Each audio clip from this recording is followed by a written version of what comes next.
Assalamualaikum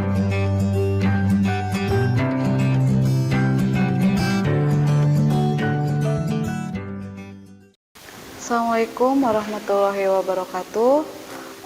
Kembali lagi dengan saya Dina Dwi Oktavia di kelas 8 SMP, yaitu di bab 2, yaitu tentang menumbuhkan kesadaran terhadap Undang-Undang Dasar 1945. Untuk di bahasan bab 2 itu kompetensi dasarnya yaitu tentang 3.2, yaitu memahami fungsi lembaga-lembaga negara dalam Undang-Undang Dasar Negara Republik Indonesia tahun 1945, dan juga 4.2-nya menyaji hasil telaah dari fungsi lembaga-lembaga negara dalam Undang-Undang Dasar Negara Kesatuan Republik Indonesia tahun 1945. Yang pertama yang kita bahas yaitu tentang kedudukan dan makna dari pembukaan Undang-Undang Dasar 1945. Kita bahas yang pertama yaitu tentang kedudukan dari pembukaan Undang-Undang Dasar Negara Kesatuan Republik Indonesia. Jadi pembukaan dari Undang-Undang Dasar itu memiliki hubungan yang erat dengan proklamasi kemerdekaan. Nah, di dalam pembukaan juga memuat kaidah-kaidah fundamental bagi penyelenggaraan kehidupan negara, dan di pembukaan itu merupakan bagian yang tidak terpisah dari Undang-Undang Dasar Negara Republik Indonesia tahun 1945 sebelum perubahan atau sesudah perubahan, yang merupakan terdiri atas ada pembukaan, ada batang tubuhnya atau pasal-pasalnya, dan yang selanjutnya adalah penjelasan. Sedangkan untuk sistematika dari Undang-Undang Dasar Republik Indonesia setelah perubahan atau sesudah amandemen itu terdiri atas ada pembukaan dan juga tentang pasal-pasal. Selanjutnya, hubungan pembukaan Undang-Undang Dasar dan juga proklamasi kemerdekaan. Jadi hubungan proklamasi ataupun hubungan proklamasi dan Undang-Undang Dasar, pembukaan Undang-Undang Dasar 1945 itu bisa dilihat dari dua naskah tersebut, atau bisa diamati dari dua naskah tersebut. Yang pertama, proklamasi kemerdekaan itu memuat hal-hal pokok, yaitu tentang pernyataan kemerdekaan Indonesia dan juga tindakan yang harus segera dilakukan dengan pernyataan kemerdekaan. Sedangkan untuk alinea ketiga pembukaan Undang-Undang Dasar 1945 itu memuat tentang pernyataan kemerdekaan. Jadi pernyataan kemerdekaan di alinea pertama itu diawali dengan pernyataan bahwa kemerdekaan adalah hak dari segala bangsa. Di alinea kedua, alasan perjuangan kemerdekaan bangsa Indonesia telah sampailah kepada saat yang menentukan. Juga hal itu dipertegas bahwa kemerdekaan merupakan atas berkat rahmat Allah yang Maha Kuasa dan dengan didorongkan atas keinginan luhur. Nah, dengan demikian bahwa pada dasarnya alinea 1 sampai alinea 3 itu merupakan uraian terperinci dari kalimat pertama proklamasi kemerdekaan.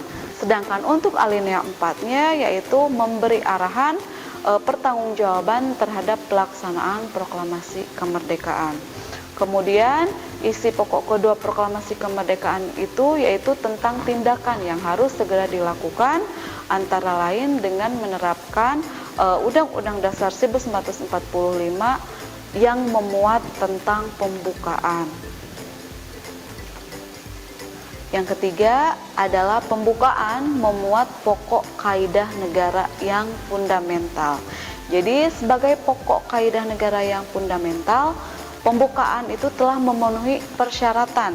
Yang pertama, berdasarkan sejarah terjadinya bahwa pembukaan itu ditentukan oleh para pembentuk-pembentuk negara. Sedangkan berdasarkan isinya bahwa pembukaan negara itu memuat atas falsafah negara atau Pancasila. Sedangkan yang ketiga, pembukaan itu menetapkan adanya suatu Undang-Undang Dasar Negara Republik Indonesia. Nah, untuk pokok kaidah fundamental itu terdapat dalam pembukaan Undang-Undang Dasar Negara Kesatuan Republik Indonesia. Yang pertama adalah tentang pokok-pokok pikiran yang diciptakan dan juga diwujudkan dalam pasal-pasal undang-undang. Selanjutnya, pokok-pokok kaidah fundamentalnya yang kedua ada pengakuan kemerdekaan dari hak segala bangsa, terus ada cita-cita nasional, ada pernyataan kemerdekaan, tujuan negara, kedaulatan negara atau kedaulatan rakyat, dan juga dasar negara Pancasila. Pembukaan Undang-Undang Dasar itu mempunyai makna yang berbeda tiap alineanya. Yang pertama yang akan kita bahas yaitu makna dari alinea pertama. Jadi untuk alinea pertama pembukaan Undang-Undang Dasar 1945 menunjukkan adanya keteguhan dan juga tekad bangsa Indonesia untuk menegakkan kemerdekaan dan juga menentang penjajahan. Sedangkan alinea keduanya maknanya bahwa perjuangan bangsa Indonesia itu telah mencapai dari titik yang menentukan. Yang selanjutnya bahwa momentum itu yang telah dicapai harus dimanfaatkan untuk menyatakan kemerdekaan, dan selanjutnya kemerdekaan harus diisi dengan mewujudkan bangsa Indonesia yang merdeka, bersatu, berdaulat, adil, dan juga makmur.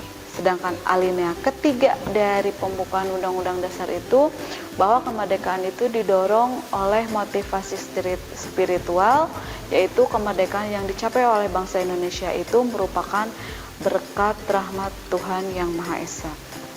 Sedangkan alinea yang terakhir itu memuat tentang prinsip-prinsip dari negara Indonesia. Ada tujuan negara Indonesia, ada ketentuannya, ada bentuk-bentuk negaranya, dan yang terakhir ada dasar negara dari Pancasila. Untuk selanjutnya bahasan yang B yaitu tentang kedudukan dan juga fungsi dari Undang-Undang Dasar 1945. Nah, suatu negara itu harus memiliki undang-undang atau harus memiliki peraturan. Jadi yang pertama adalah hal-hal yang menjadi alasan bahwa suatu negara itu harus mempunyai undang-undang atau harus mempunyai aturan. Yang pertama, adanya kehendak dari para warga negara yang bersangkutan agar terjamin hak-haknya dan bertujuan untuk mengatasi tindakan-tindakan dari para penguasa tersebut. Jadi intinya untuk mencegah ketidaksewenangan dari para penguasa di negara tersebut. Selanjutnya, adanya kehendak dari penguasa negara atau rakyatnya untuk menjamin agar terdapat pola atau sistem tertentu atas pemerintahan negaranya. Sedangkan yang ketiga, adanya kehendak dari pembentuk negara tersebut agar terdapat kepastian tentang cara penyelenggaraan tata negaranya. Dan yang terakhir merupakan adanya kehendak dari beberapa negara pada mulanya berdiri sendiri dan untuk menjalin kerjasama. Untuk sistematika dari Undang-Undang Dasar 1945,